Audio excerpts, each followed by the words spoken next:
নমস্কার বন্ধুরা, welcome to my channel SB explorer.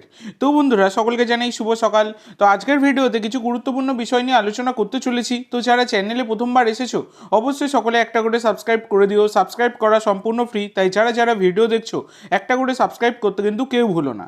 তো বন্ধুরা, প্রথমেই যে আপডেটটা দিয়ে শুরু করতে চলেছি, গতকালকে কিন্তু জামশেদপুর এফসির সাথে কেরালা ব্লাস্টারের ম্যাচ ছিল, যে ম্যাচটা কিন্তু 1-0 গোলে জামশেদপুর এফসি জিতে নিয়েছে কেরালাকে হারিয়ে। তো ব্যাপারটা হচ্ছে, কালকের ম্যাচে কেরালা ব্লাস্টার একদমই খেলতে পারেনি। নোয়া সাদাউ তার কিন্তু ছন্দই হারিয়ে গেছে, সেটা কিন্তু গতকালকের ম্যাচে দেখা গেছে। কিন্তু জামশেদপুর বেশ ভালো পরিকল্পনা মাফিক খেলেছে, পরিকল্পনা মাফিক অ্যাটাক কিন্তু তারা করেছে এবং প্রতীক চৌধুরী তিনি কিন্তু গোল করেন এবং তার গোলের সুবাদে কিন্তু জামশেদপুর মূল্যবান 3টে পয়েন্ট ঘরে তোলে। এটাই কিন্তু একটা বড় বিষয়, সেটা বলাই যায়। এরপরে তোমাদের যেটা জানাবো সেটা হচ্ছে, দুদিন আগে ইস্ট বেঙ্গলের সাথে কিন্তু হায়দ্রাবাদ এফসির ম্যাচ ছিল, তোমরা সকলেই জানো, যে ম্যাচটা কিন্তু 1-1 বলে ড্র হয়েছে। তো সেই ম্যাচে একটা ঘটনা ঘটেছিল, যেটা ক্লেটন সিলভাকে একদমই বলতে গেলে লাথি মেরেছিলেন আর্শদীপ সিং। তো ব্যাপারটা হচ্ছে সেইটা কিন্তু দেখো, বল অনেক সময় ক্লিয়ার করতে যাওয়ার সময় এক রকমের বিষয় থাকে, কিন্তু এখানে তার ইন্টেনশনটা ছিল, মানে আর্শদীপ সিংয়ের ইন্টেনশন ছিল কিন্তু ক্লেটন সিলভাকে লাথি মারা, সেটা কিন্তু তার পাটা তোলা দেখেই বোঝা যাচ্ছে পরিষ্কার। তো এটা কিন্তু একটা ডেঞ্জারাস ফাউল ছিল, এইটা কিন্তু অবশ্যই ইস্ট বেঙ্গলের পেনাল্টি পাওয়ার কথা ছিল এবং এইটা আর্শদীপ সিংকে রেড কার্ড দেখানো উচিত ছিল, সেখানে কিন্তু রেফারি কিছুই করেনি। সত্যি কথা বলতে সেদিনকে রেফারি একদম হাস্যকর হয়েছে, লাইন্সম্যানকে দেখেও খুবই করুণ অবস্থা দেখাচ্ছিল। কারণ একটা দেখলাম, একটা মানে অফসাইড হয়েছে, যেটা কিন্তু রেফারি অফসাইড দিয়েছে। দেখো, রেফারি অনেক পিছনে ছিল, সে সেখান থেকে দেখে অফসাইড দিয়েছে। সে বাঁশি বাজানোর পর, মানে রেফারি বাঁশি বাজানোর পর তারপর লাইন্সম্যান পতাকা তুলছে, তাহলে ভাই লাইন্সম্যান নিজেই আপসেট হয়ে গেছে। ভাই কি দেখাবো, পতাকা তুলবো না নামিয়ে রাখবো, নাকি পতাকা ছুঁড়ে ফেলে দেবো? তো এটাই হচ্ছে ব্যাপার। তো সেদিনকে রেফারি খুবই খারাপ হয়েছে। এছাড়া কিন্তু এই ঘটনাটা নিয়ে কিন্তু তীব্র নিন্দা করেছেন শিলটন পাল, মোহনবাগানের প্রাক্তন বাজপাখি গোলকিপার। তো তিনি কিন্তু বলেছেন এইটা আর্শদীপ সিংয়ের অবশ্যই কিন্তু রেড কার্ড হওয়া উচিত ছিল এবং দীর্ঘদিনের জন্য তাকে সাসপেন্ড করা উচিত ছিল, যেটা কিন্তু তিনি মানে তার সোশ্যাল মিডিয়ায় পোস্ট করে তিনি জানিয়েছেন। তো এই হচ্ছে ব্যাপার। এই বিষয়ে তোমাদের মতামত অবশ্যই কমেন্ট করে জানিও। তো এরপরে তোমাদের যে আপডেটটা দিতে চলেছি সেটা হচ্ছে, দুদিন আগে তোমাদেরকে ভিডিওতে জানিয়েছিলাম পিটার স্লিস্কোভিচ তিনি কিন্তু ভারতে এসেছেন। তিনি মুম্বাই এয়ারপোর্টে মানে নেমেছিলেন, সেখানে তিনি একটা তার মানে সোশ্যাল মিডিয়ায় ছবি শেয়ার করেছিলেন যে তিনি মুম্বাই এসেছেন। তো তিনি যখন পোস্ট করেছিলেন, সেইটা স্বাভাবিকভাবেই অনেক জল্পনা উঠে এসেছিল যে তিনি তাহলে কি আইএসএল এর নতুন কোনো দলে সই করবার জন্য এসেছেন ভারতে।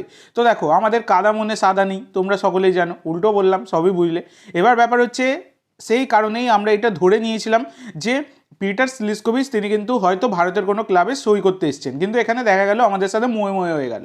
কারণ কেসটা পুরো উল্টো। পিটার স্লিস্কোভিচ তিনি প্রেম করতে ক্রোয়েশিয়া থেকে তিনি ভারতে এসেছেন।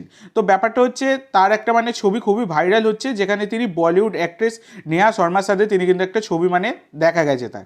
তো সেক্ষেত্রে এইটাই ধরে নেওয়া যায় যে তিনি ক্রোয়েশিয়া থেকে প্রেম করতে ভারতে এসেছেন। তো এবার দেখা যাক কী হয়, পরবর্তীকালে যদি কোনো রকম ক্লাবে সই ফই করেন তাহলে অবশ্যই আমি তোমাদের সাথে শেয়ার করব।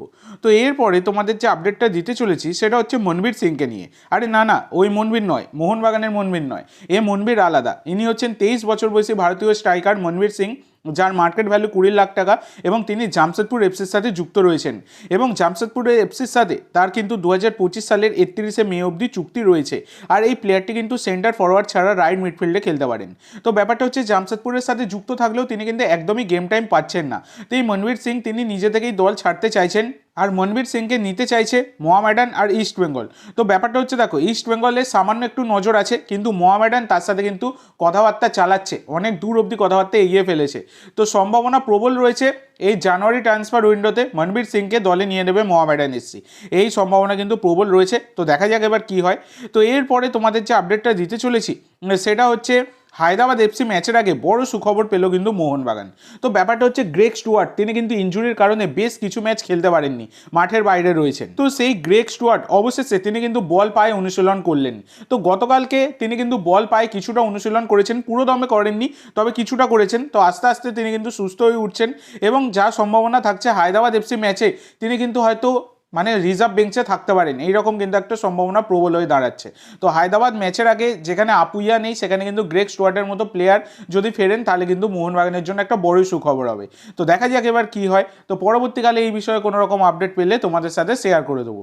তো আজকের জন্য এইটুকু বন্ধুরা, ভিডিওটি ভালো লাগলে অবশ্যই লাইক করো, শেয়ার করো, আমার চ্যানেলে প্রথমবার এসে থাকলে চ্যানেলটি সাবস্ক্রাইব করো আর কমেন্ট করে জানাও ভিডিওটি কেমন লাগলো। ধন্যবাদ।